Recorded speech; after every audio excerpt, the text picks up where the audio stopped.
Now, if y'all want to live, if you want to survive, you gotta fight for it. I'm talking about fight right here, right now. This is a scene from The Walking Dead Season 2, Episode 7, Pretty Much Dead Already, and I find it extremely ironic since it almost perfectly encapsulates the philosophy of The Walking Dead. To elaborate, The Walking Dead is a TV show from 2010 that was once regarded as a critical and commercial success, but in recent years has significantly declined in popularity and critical acclaim, to the point where it's been criticized for its unnaturally long lifespan, and calls have even been made by former fans and viewers for the show to end already. And yet, despite all this, The Walking Dead continues to fight to survive. So, what exactly happened to The Walking Dead? How did a show this popular fall so far? It's a question that almost everyone has asked before, or, well, maybe not everyone, but it's a question that I find has a deceptively complex answer. Most people would tell you that it got boring, but that's not really the case. Instead, I've narrowed down the causes of The Walking Dead's downfall to three main problems: studio interference, incompetent writing, and simply a lack of interest. This is, of course, by no means a comprehensive list. After all, I could go hours and hours explaining every single detail about The Walking Dead and pinpoint the exact moment it fell. But in the grand scheme of things, most of these details are largely insignificant, and let's be honest, nobody's got that kind of patience. So without further ado, let us find out what caused the fall of The Walking Dead. I'll trade you my heart for your heart, baby. Give you all my kisses to boot. I'll trade you my heart for your heart, baby. Give you all my kisses to boot. So if you feel you'd like to make a deal, cock your pistol and root it toot toot. Bang, bang, bang. To properly explain the end, however, we must first start with the beginning. The Walking Dead started as the brainchild between comic author Robert Kirkman and director Frank Darabont of Shawshank Redemption fame. Frank had immediately fallen in love with the comic series Robert Kirkman had created, and worked 4 long, hard years to make it into a TV show. Eventually, executive producer Gail Ann Hurd was able to convince AMC to purchase the rights to The Walking Dead, and thus, the show was born. The Walking Dead first aired on Halloween night in 2010, and was immediately met with widespread critical acclaim. The first episode, Days Gone By, currently holds a 100% on Rotten Tomatoes and a 9.2 out of 10 on IMDb.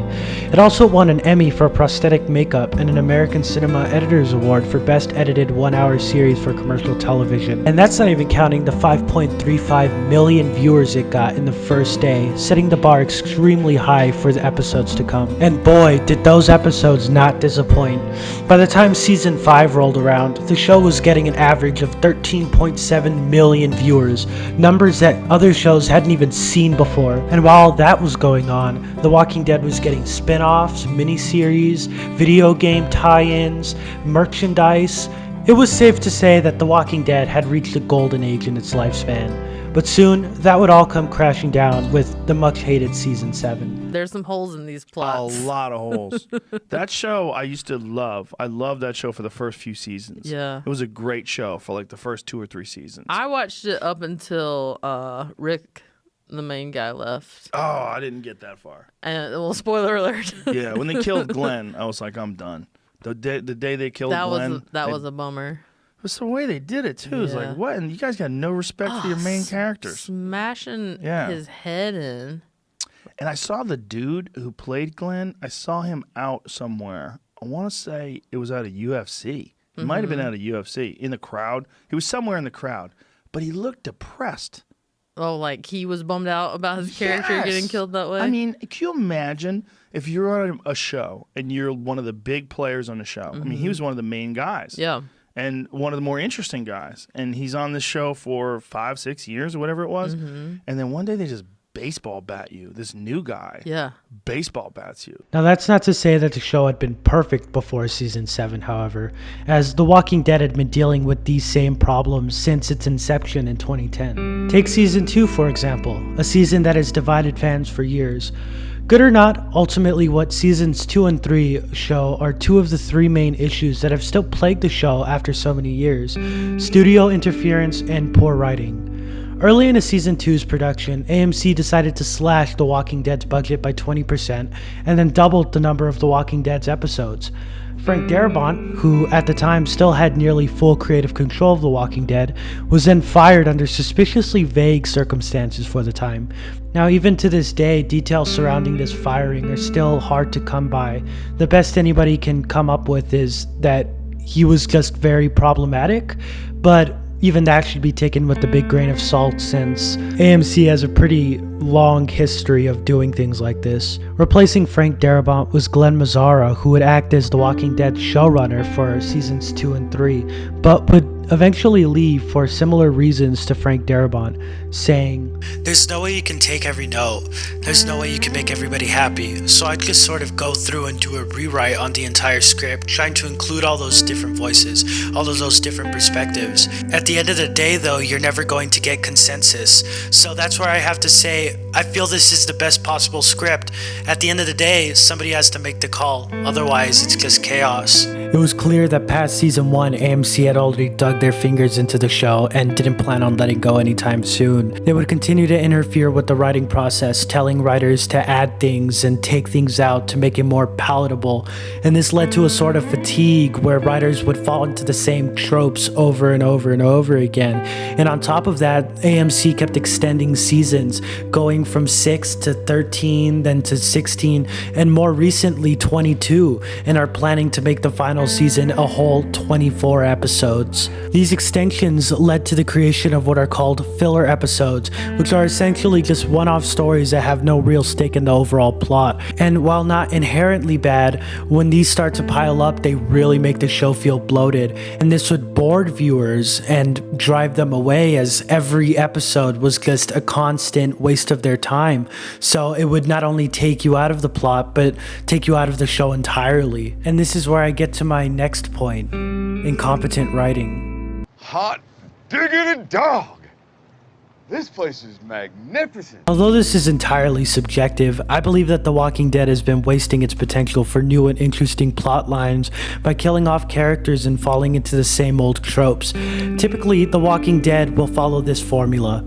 Establish a location, Alexandria, the farm, the camp, the prison, etc. And a villain will arrive, people die, things go bad, and the group leaves to another location, only for the cycle to start again. And although interesting at first, this has grown stale, and after a while, it's a common gripe people have with the show, and it doesn't help that the characters they kill off are ones that have the most potential. Take Noah, for example, who was being built up to be the new genius of the group. He was going to start helping around with engineering, and he was going to help build up the community, only to die that very same episode. And although usually I wouldn't mind, since we only knew Noah for around less than a season, this time it was especially annoying since he was built up so much, to the point where they even killed off Beth Green, a fan favorite character that had been around since season 2, only to kill off Noah in the most random and unsatisfying way possible. He wasn't even able to do anything of note besides limp around. And this is a common trend with The Walking Dead. They'll build something up and then just drop it.